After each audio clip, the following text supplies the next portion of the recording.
আসসালামু আলাইকুম। আজকে লাউ দিয়ে আলু দিয়ে একটা সুন্দর ঘাঁটি করব। এখানে কুমড়ি বড়ি আর ডিম রেখেছি। ডিমটা আর কুমড়ি বড়িটাও দিয়ে দিব।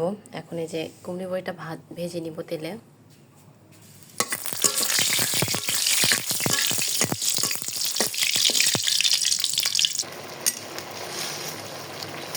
এই তো লাউটাও সিদ্ধ হচ্ছে, কুমড়ি বড়িটাও দিয়ে দিয়েছি।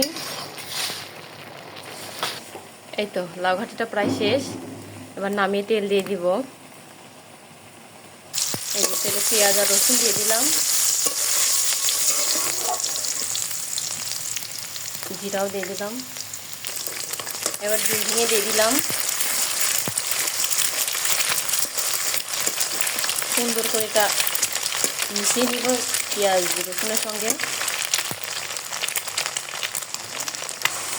এবার লাউটা দিয়ে দিলাম মশলার মধ্যে।